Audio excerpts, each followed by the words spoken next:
2 сарын хугацаанд Азийн 5 улсаар ганцаараа аялсан аяллаас оваалцъя.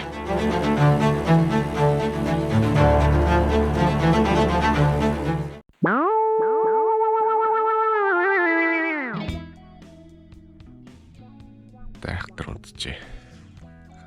11 өнгөртөл унтцсан. Албарл гүрийгэл татсан л таарна. Урд шөнө нэг ийм хостелд хоногсон. Өнөөдөр комин лобби галтэргийн суугчдаас авахгүй. Гэхдээ тиктэй авч амжаагүй улмаас галтэргийн маань тик дуусаад тэгээд Бээжинд дахиад нэг хоног үлтгэл хэрэгцээтэй болчихлоо. Үлдэхээс өөр арга болчлоо гэх юм уу. Тэгээ комин гэдэг нь юу вэ гэхээр Вьетнамтай хилэлдэг. Хятадын хамгийн урд байрладаг мужуудын нэг. Тэгээ би комин орчих юм бол ер нь коминаас цаашаа асуудалгүй Вьетнам руу очих гээд байгаа байхгүй. Эртхэн тиктэй аваарай л гэж захимаар юм байна. Яг нь миний л хариуцлагагүй гэх л та. Явахаас өмнө нэг ганц 2 хоногийн өмнө авчиг гэж бодсон боловч ер нь нэг 4-5 хоногийн өмнө авчих бол тик дуусахгүй юм байж ах юм байлээ. 34 цаг явна Бээжингээс. Тэгээ ирээнээс ер нь хөдөлснөөс хойш ханиад авсан. Орой унтах болохоор хамар битүүрээ тэгээд носгоожод байгаа болохоор одоо нэг имийн сан уулж ханиад нэм болж авнаа. Гайгүй байгаа дээр нь ханиадад дарж авахгүй бол. Би ч өгнө ханиад авдаггүй л хүн байсан юм да. Авлаа гэж бодоход нэг хэд найтайлгаж байгаа л унтаа босоод ирэхэд л зүгээр болчдөг байсан. Гэсэн чи одоо бас л өөр болжээ. Ханиад аваад дархлаа маань өөрөө идгэж чадхаа байж им уулгах гэдэг болж. Би ч өгнө им нэг удаггүй лээсэн. Одоо их хүйтэн байгаа учраас өнөөдөртөө амарна. Их гоё тайван гоё хотол санагдаад байгаа юм байна да. Амьдрахад их тухтай хот юм болов гэж бодол. Вьетнам орчих юм бол бүх зүйл гоё болох байлаа л да. Буудал нь ядчил нэг дахин хямдарчин. Тэгэл ирэж уухаас ахуулаад автобус унааны хүртэл бүгд хэв томчж байгаа болохоор Имийн сан хагаа явдсан чи ийм газар руу оруулаад ирдэг юм байна.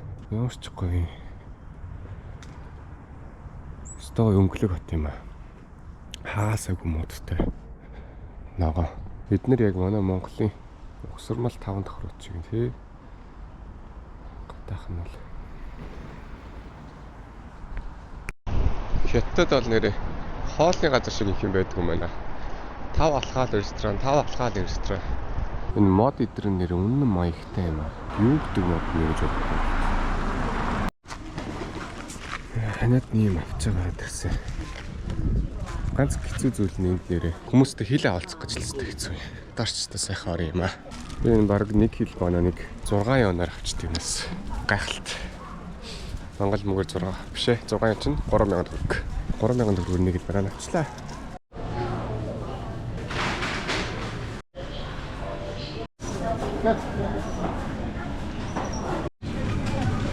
Энэ юмнууд нь өстой гоё хямдхан юм аа.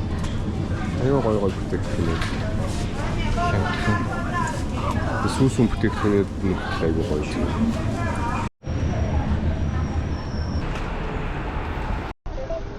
Харахгүй болтлол тэнлээ ямартай ч. Энэ аваалаа антхааргүй бол газрын зураг ашиглахгүй явж байгаа юм шиг байна. Энэ авийн тэгтээ замын хөдөлгөөн бас л эвгүй бэл ш. Улаан гэрлэн авчиад тахч гიშгээд идэв л. Харин юу идэх вэ гэж гайхаад л байна да. Макдоналдс орж мэддэг юм уу?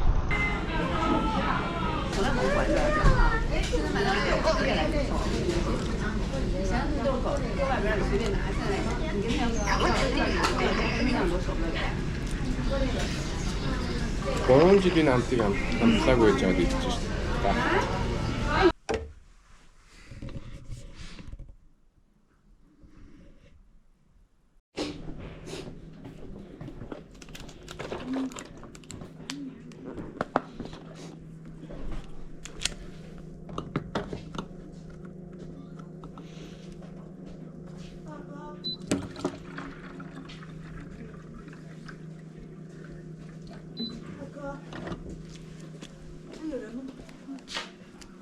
Hi.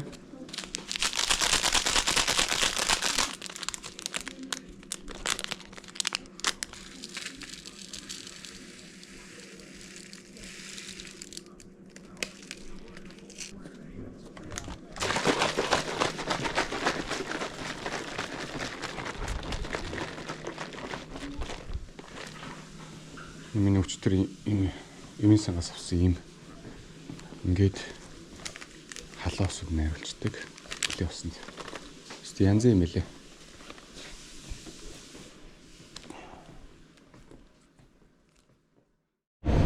За бодлосоо чек аут хийцэн.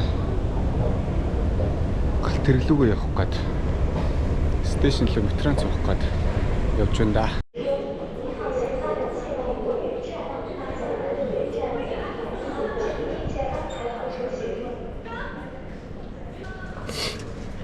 Please take your ticket.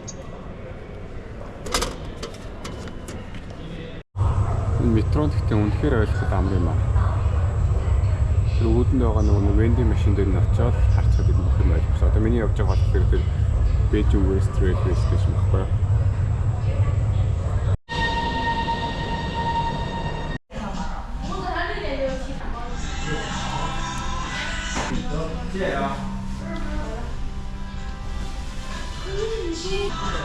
Миний асуу бидний нэрийн хоолны гэсэн. Нэг хятад хоолнуудад самарнууд дандаа байх юм. Ойрцтой нэр юм идэж байна. Таарсан болгоно л идэж байгаа. Нутгийн нэртэй бүх юм нэг төвшил. Өдөр болгон л өөр төрлийн юм идэж. Миний одод бүр гайхаж байгаа. Чи юу болов? Аль ресторан сайн муу гэдэггүй бол таарсан сон шууд ороод таалагдал шууд чаваал гэдэг байгаа. Би ч одоо Комин гэдэг мод руу явж байгаа. Комин модыг штэ яг хуу хүмүүст ойлгомжтойгоор тайлбарлавал одоо Улаанбаатараас Баян үлгээ ороод Баян үлгээс буцаад Улаанбаатар орох дайны зам тулах гэж байгаа гэсэн үг байхгүй би. Нийтдээ 2900 км. Тэгээд Галтрэг маань ойролцоогоор 34-өөс 36 цаг явах юм байлээ. Би болохоор хамгийн хямдхан хөлбрийг нь авсан. 170,000 төгрөг болчихсон баха. Тэр өчигдөрч тэр өнөөдөрч тэр жоохон энерги гамсан байдалтай байжгаад 30 хэдэн цаг суугаагаараа явах учраас буудлаас оройтж гарлаа. Уг нь бол буудлын маань 12-оос чек аут хийх хэрэгтэйсэн. Тэгээд би буудлынхаа ахтай ярьж байгаа. Жоохон байж байгаач ч угс тэгээл. Тэгээд одоо 9 цаг болж байгаа гэдэг чинь цаг 30 минутын дараа манай байгаа хөдлөх юм уу? Эртхэн ер нь ороод нэлээд урт зам тоолох байхаа. Юм тэгсэн бодолтой байна. 2800 км. Тэгээ би чи Улаанбаатараас хамгийн боломжтой хямд байдлаар Вьетнам орж байгаа байхгүй. Тэгэхээр ер нь яг эмчилгээг үзэж байгаа хүмүүс ч гэсэн товчхоноор тайлбарлавал Улаанбаатараас замын үд орох вагон суун.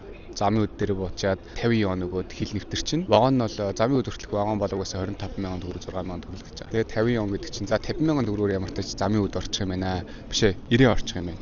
90-ээсээ 220 вон өгөөд Бээжин ирчин. Бээжингээсээ 170,000 төгрөг төлөөд Комин орчин. Коминаас дахиад нэг 20,000 төгрөг төлөөд цаашаа ер нь бол хил орчин гэсэн үг байхгүй. Тэгэхээр ойролцоогоор нэг Улаанбаатараас Вьетнам ороход 400,000 төгрөгөөр л орж байгаа гэсэн үг. Яг нь сул тал нь бол мэдээж цаг их орно. Гэхдээ хямдхан яг үнэхээр аялах сонирхолтой юу гэдэг Бээжин үзэх сонирхолтой жоохон адал явдалтай явъя гэх юм бол газраар ингээд хямдхан явах нь бол бас сонирхолтой юм байна. Гэтэ мэдээж яг залхуу хүмүүс бол хэзээ ч ингэж явахгүй л хэл та. Зарим хүмүүс наваа ингэж явж байгаа гэдээс сонсч пүүр нисчиж болдгоо юм уу? Наа чинь нэг амар хямдхандаа тусахгүй штэ. Бээжингээс Вьетнам руу бол нэг үсрээл газраар явж байгаагаар нэг 150,000 төгрөг гэдэр л хэмнэж байгаа мó. Яг 150,000 төгрөг хэмнэхгүйгээр шууд нисчих хүмүүс бол байгаа л. Тэгээ би яагаад Комин руу яваад байгаа шалтгаан нь болохоор Комин чинь хятадын Комин мууж нь манай монголоор бол одоо замын үүдэл юм уу да. What? Манай монголоор бол замын үүдэл юм уу да. Урагшаага хил гарах хамгийн ойрхон аймаг гэсэн үг шүү дээ. Хятадын 90 хот талаас нь орж ийн гэсэн үг байхгүй. Тэгээ бусдаар бол бүх зүйл гоё л дээ. Тийм. Бээжин бол нэр үнэхээр үнэтэй хот юм байна. Тэгээ наа чи ингээд амар хямд зардлаар аялж байгаа хүнд бол Бээжин бол жоохон үнэтэй дэдийн. Вьетнам руу ороод ирэх юм бол ер нь л их дэжгүй гоё болчих واخа. Тэгээ Бээжингээс Комин орох галт тэрэг яг энэ стейшнээс явдаг. Энэ яг монголоор бол вокзал гэж ойлгож болохоор л гэлээ. Гиснес нэрээ буудлын дээр байжсэн чинь нэг ах надтай жоохон яриа өдөөд хятад ах л байсан л да, англиар ярьдаг. Надаа нугасны өндөг гинөө. Нугасны өндөг хоёр ширхээ өдөөд нэгийг нийцсэн чинь би ёо. Яаж тийм юм мэддэг байна. Ингээд одоо өндөгний цагаан нь бол амар давсархаг зав шорог. Тэр амталсан л юм шиг байгаа.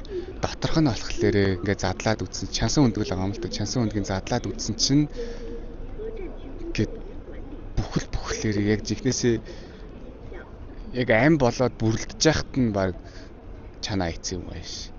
Яа эвгүй юм бэлээ. Нэг нь одоо зөвхөнд явж илсэн. Өсвөл өөрөө идээд өсөхгүй бол нэг хүнд өгчнө. Айгүй олон орноор аялсан л ахал юм бэлээ л дээ. Чи Монголын Улаанбаатарт 3 удаа очиж исэн. Өөрийн ярианы сэдв жоохон Монгол Хятадын харилцаа болоо явчихгүй. Тэгээ яг одоо монголчууд нэг ийм зүйл санаа зовдгоо. Хятадууд орж ирээд Монголыг ингээ эзлэх гээд байгаа юм шиг, тэг колоничлох гээд байгаа юм шиг. Тийм юмд ингээ монголчууд санаа зовоод идэв юм шиг үлээ.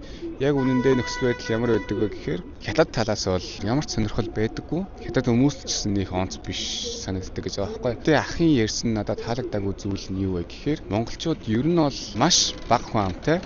Тэгсээр нэг хитрхи том газар нутагтай. Ийм юм чинь зүгээр эртхэн Хятадыг налаад хөгжлөө бодвол яасан юм бэ те? Хятад хүмүүсийг орохыг зөвшөөрөөд ер нь Хятадтай нэг мож болоод тэгээд ер нь хөгжлөө бодвол яасан юм бэ? Би бол тийм бодолтой байдаг. Одоо юу гэдэг эдийн засаг чинь сайжирна, инфляцийн төвсөнг чинь бууруулна, хүмүүс чинь илүү жаргалтай илүү гоё амьдрах юм биш үү? Тийм юм яс. Хятад хүмүүс бас тэгж боддог гэж байгаа байхгүй юу? Одоо Монголын газар нутаг бол угаасаа л Хятадынх байсан гэж боддог юм байлаа. Тэгээд яг би урдаас нас жоохон өөр хөвзөл бодлуудыг илэрхийлэх гэж оролцсон. Тэгээд яг тийм үнэтэй бол мянга би үзэл бодлоо илэрхийлээд тэгэл угаасаа ойлгохгүй гэдгийг мэдчихэж байгаа болохоор окей чи наа бодолтойгоо явдаа гэж бодоол тэгэл сайхан инээж байгаа л гараад ирсэн дээ. Монголчууд бол бүр үнэхээр эрхчлөөтэй амьдэрдэг юм байлээ. Тэсэн зүйлийг ах надтай ярьсан. 4 ч Монгол охинтой болцсон ч гэж юу. 33 тал хавгахгүй надаас нэг итгэл насаар ах. За тиймэрхүү л энэ да. Вагон л 2 нөрөө доо.